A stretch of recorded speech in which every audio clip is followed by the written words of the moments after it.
దుర్గాది పంచరూప వివరణ. శ్రీకృష్ణుణ్ణి అవతరింపజేయడం కోసం లోకజనని 5 రూపాలు ధరించింది. ఒక్కొక్క రూపానికి మళ్ళీ అనేక భేదాలు ఉన్నాయి. భక్తుల్ని అనుగ్రహించడం కోసం వారి అభ్యర్థనల మేరకు ఎన్నెన్నో అవతారాలు ధరించింది. వాటిలో మొదటి రూపం శివప్రియ, గణేశమాత, దుర్గా, శివరూప, విష్ణుమాయ, నారాయణి, పూర్ణబ్రహ్మ స్వరూపిణి, సర్వాధిష్టాత్రి, సర్వరూప, సనాతని, ధర్మసత్య, పుణ్యకీర్తి, యశోమంగళదాయిని, సుఖమోక్ష హర్షదాత్రి, శోకార్తి దుఃఖనాశిని, శరణాగత దీనార్త పరిత్రాణ పరాయణ, తేజస్వరూప, సర్వశక్తిస్వరూప, సిద్ధేశ్వరి, సిద్ధిరూప, సిద్ధిద్ద, బుద్ధి, నిద్ర, క్షుత్తు, పిపాస, ఛాయ, తంద్ర, దయ, స్మృతి, జాతి, క్షాంతి, భ్రాంతి, శాంతి, కాంతి, చేతన,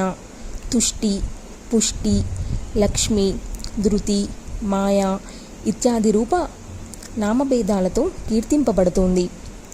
ఇక రెండవది శుద్ధ సత్వస్వరూప మహాలక్ష్మి, సర్వ సంవత్సరూప, సంపదధిష్టాత్రి, పద్మ, కాంత, దాంత, శాంత, సుశీల, సర్వమంగళ, లోభమోహ కామరోష మదాహంకర వివర్జిత, భక్తానురక్త, పతివ్రత, భగవత్తాత్ప్రణతుల్య, భగవత్ప్రేమపాత్ర, ప్రియంవద, సర్వాత్మిక, జీవనోపాయ రూపిణి. వైకుంఠంలో ఈ మహాలక్ష్మి పతిసేవా తత్పరురాలై నివసిస్తూ ఉంటుంది. సర్వ ప్రాణకోటిలోనూ శుభరూపంగా ఉంటుంది. స్వర్గంలో స్వర్గలక్ష్మిగా, రాజుల్లో రాజలక్ష్మిగా, గృహాలలో గృహలక్ష్మిగా విరజిల్లుతుంటుంది. పుణ్యాత్ములకు కీర్తిరూప, నరేంద్రులకు ప్రభారూప, వైశ్యులకు వాణిజ్య రూప, పాపాత్ములకు కలహకర రూప, వేదాలలో హయరూపగా వివరింపబడింది. సర్వపూజ్య, సర్వవంధ్య. ఇక మూడవది వాగ్బుద్ధి విద్యా జ్ఞానాధిష్టాత్రి అయిన సరస్వతి, సర్వ విద్యా స్వరూప, బుద్ధి, కవిత, మేధ, ప్రతిభ, స్మృతి ఇత్యాదులన్నీ మానవులకు ఈవిడ దయవలనే కలుగుతున్నాయి. సిద్ధాంత భేదాలు, అర్ధభేదాలు కలిగించేది ఈ తల్లియే.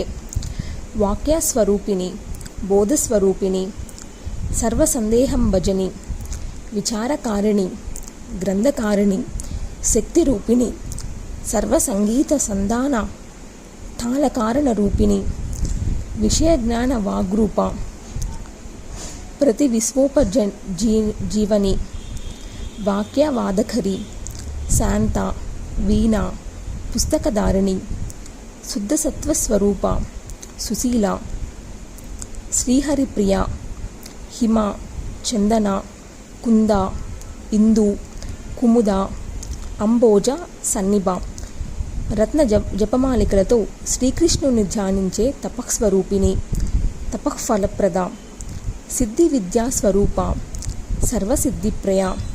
ఈ సరస్వతి లేకపోతే ప్రజలు మూగవారవుతారు, మృతప్రాయులవుతారు.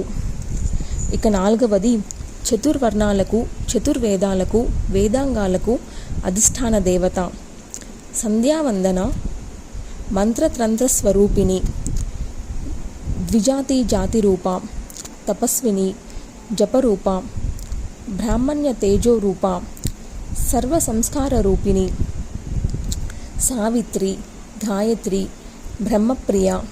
ఆత్మశుద్ధి కోసం సకల తీర్థాలు ఈ తల్లి సంస్పర్శనను కోరుకుంటూ ఉంటాయి. శుద్ధ స్ఫటిక వర్ణ, శుద్ధ సర్వస్వరూపిణి, పరమానంద రూప, పరమ సనాతని, పరబ్రహ్మస్వరూపిణి, నిర్వాణ ప్రదాయని, బ్రహ్మ తేజోమయి. ఈ తల్లి పాదధూళి సోకి జగత్తు పరిపూతమవుతుంది. ఇక 5వ రూపాన్ని వర్ణిస్తున్నాను, నారద ఆలకించు. ఐదవది పంచప్రాణాలకు అధిష్టాన దేవత, పంచప్రాణ స్వరూపిణి,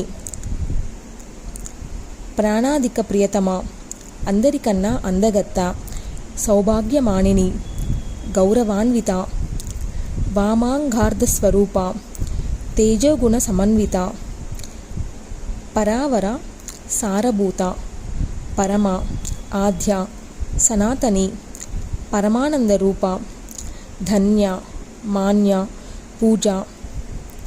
శ్రీకృష్ణుడికి రాసక్రీడాదిదేవ, రాసమండల సంభూత, రాసమండల మండిత, రాసేశ్వరి, సురసిక, రాసావాస నివాసిని, గోలోకవాసిని, గోపీవేష విధాయిక, పరమాహ్లాదరూప, సంతోషహర్షరూపిణి, నిర్గుణ, నిరాకార, నిర్లిప్త, ఆత్మస్వరూపిణి, నిరీహ, నిరహంకార, భక్తానుగ్రహ విగ్రహ, విచక్షణలు, వేదానుసారి జ్ఞానంతో ఈవిడను తెలుసుకుంటున్నారు. సురేంద్ర మునీంద్ర దాయులైన ఈవిడను చర్మచక్షువులతో చూడలేరు. వహ్నిలాంటి అంశుకాన్ని ధరించి ఉంటుంది.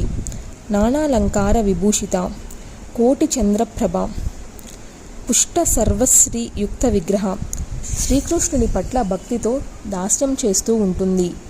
వరాహవతారంలో ఈవిడ వృషభానుడి కూతురిగా జన్మించింది. ఈవిడ పాదస్పర్శతో వసుంధర అంతా పావనమయ్యింది.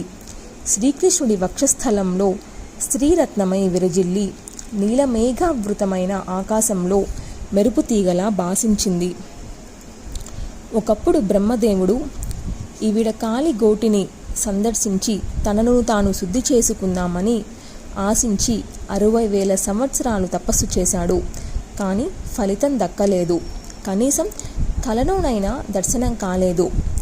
బ్రహ్మలోకంలో అతడికి దొరకని సందర్శన భాగ్యం భూలోకంలో లభించింది. బృందావనంలో రాధగా దర్శనమిచ్చింది. ఈ రాధ దేవీ పంచమ రూపం. నారద, సృష్టిలో కనిపించే ప్రతి స్త్రీలలోనూ దేవీ రూపం కళారూపంగానో, కాలరూపంగానో, అంశరూపంగానో, కాలాంశాంశ రూపంగానో ఉంటూనే ఉంటుంది. స్త్రీలందరూ దేవీ స్వరూపాలే. పరిపూర్ణ స్వరూపాలు మాత్రం ఈ 5. ప్రధానాంశ రూపిణులు కొందరున్నారు. వారి గురించి కూడా చెబుతాను, తెలుసుకో.